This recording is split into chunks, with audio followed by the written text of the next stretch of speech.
लोग बात करेंगे सीआरपीसी में सेक्शन 2G इंक्वायरी, जो कि इस कोड में नहीं डिफाइंड है। ट्रायल जो हमें पढ़ना है, डिफाइंड भले नहीं है कोड में, बट हमें पढ़ना है कि ट्रायल क्या होता है। और सेक्शन 2H इन्वेस्टिगेशन। तो सबसे पहले शुरू करते हैं सेक्शन 2G इंक्वायरी से। इंक्वायरी क्या होती है? इंक्वायरी वो होती है एक ऐसा, हम कह सकते हैं कार्यवाही, एक हम ऐसी कार्रवाई कह सकते हैं जिसमें पता लगाया जाता है मामले के बारे में कि वो मामला सही है या गलत है। यानी कि मामले की सत्यता पता लगाई जाती है कि मामला सही है, कहीं कोई गलत किसी ने कुछ केस तो नहीं कर दिया है, तो इंक्वायरी बैठाई जाती है। ये इंक्वायरी कौन करता है? कोर्ट करती है, और मजिस्ट्रेट डिसाइड करता है कि जो भी मामला है वो सही है या फिर नहीं सही है। तो एक बार फिर से समझिए कि इंक्वायरी एक ऐसी चीज है, एक ऐसी कार्रवाई है जिसमें हम ये पता लगाते हैं कि मामला सही है या फिर नहीं सही है, कहीं किसी ने कोई गलत केस या फिर कोई झूठा केस तो दायर नहीं कर दिया है। तब उस वक्त जो होता है उसे हम कहते हैं इंक्वायरी। कौन करता है? कोर्ट करती है, और मजिस्ट्रेट डिसाइड करते हैं कि मामले में कोई सत्यता है या फिर नहीं है। और कि जब तक कि मजिस्ट्रेट डिसाइड नहीं करते कि कौन से आरोप हैं, यानी कि कहने का मतलब है कि जब तक आरोप तय नहीं होते तब तक की कार्रवाई को हम लोग इंक्वायरी कहते हैं। क्या मैंने कहा? कि जब तक आरोप तय नहीं होते आरोपी पर, तब तक की कार्रवाई को हम लोग इंक्वायरी के नाम से जानते हैं। और फिर जब आरोप तय हो जाते हैं तो हम उसे कहते हैं ट्रायल, या जो कि इस कोड में डिफाइंड नहीं है, लेकिन हम उसे पढ़ेंगे क्योंकि दिया हुआ है भाई बुक में, तो पढ़ेंगे ही।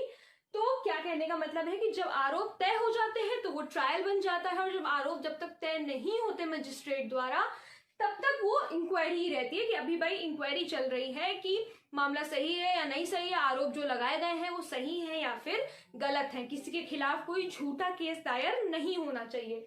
उसके बाद जब आरोप तय हो जाते हैं तो वो इंक्वायरी से जो है वो ट्रायल बन जाता है।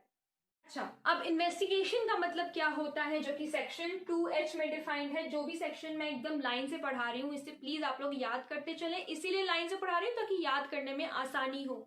सेक्शन 2G मैंने बताया इंक्वायरी ट्रायल के बाद इसलिए बताई क्योंकि दोनों एक दूसरे से काफी हद तक मिलते हैं। डिफरेंस है लेकिन एक दूसरे से काफी हद तक मिलते हैं इस वजह से। लेकिन ध्यान रखिए कि ट्रायल डिफाइंड नहीं है कोड में।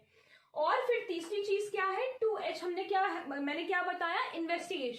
इन्वेस्टिगेशन का मतलब ये होता है एक ऐसी प्रोसीडिंग जिसमें जो पुलिस ऑफिसर होता है मजिस्ट्रेट द्वारा, मजिस्ट्रेट ने जिसे असाइन किया होता है कि भाई तुम ये इस मामले की जांच करोगे, इन्वेस्टिगेशन करोगे, एविडेंस कलेक्ट करोगे। तो इन्वेस्टिगेशन क्यों बैठाई जाती है? एविडेंस कलेक्ट करने के लिए। आरोपी के खिलाफ जब एविडेंस कलेक्ट हो रहे होते हैं उस प्रोसीडिंग को हम लोग कहते हैं इन्वेस्टिगेशन।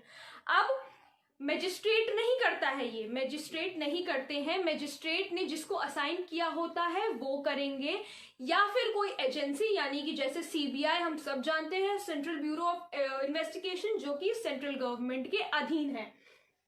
ठीक है, तो सेक्शन 2G में मैंने बताया इंक्वायरी और ट्रायल जो कि डिफाइंड ही नहीं है कोड में, और सेक्शन 2H इन्वेस्टिगेशन। तो इंक्वायरी का मतलब क्या हो गया कि जब तक आरोप तय नहीं होता तब तक की कार्यवाही इंक्वायरी कहलाती है। यानी कि जब तक मामले की सत्यता पता नहीं चलती उस वक्त जो कार्यवाही होती है उसे हम इंक्वायरी कहते हैं। ट्रायल का मतलब ये होता है कि जब आरोप तय हो चुके होते हैं, जब मजिस्ट्रेट जब आरोप तय कर देते हैं, तो उसके बाद के इंक्वायरी के बाद की जो प्रोसीडिंग होती है उसे हम ट्रायल कहते हैं। और 2H का मतलब इन्वेस्टिगेशन का मतलब क्या हुआ कि एविडेंस कलेक्ट करना। जब पुलिस ऑफिसर या जिसको मजिस्ट्रेट ने असाइन किया है, अदर देन द मजिस्ट्रेट, जिसको भी उन्होंने असाइन किया है, वो चाहे एजेंसी हो सकती है सीबीआई की तरह या फिर कोई पुलिस ऑफिसर, तो वो लोग एविडेंस कलेक्ट करते हैं। उस वक्त की प्रोसीडिंग को हम लोग कहते हैं इन्वेस्टिगेशन। तो आज की वीडियो में मुझे सिर्फ आप लोगों को यही सेक्शंस बताने थे, इनके डेफिनेशंस बतानी थी। अगर आप लोगों को कोई प्रॉब्लम हो तो please let me know in the comment section, और मुझे ये भी बताइए कि आगे आप लोग कौन सी वीडियोस देखना चाहते हैं। Thank you so much.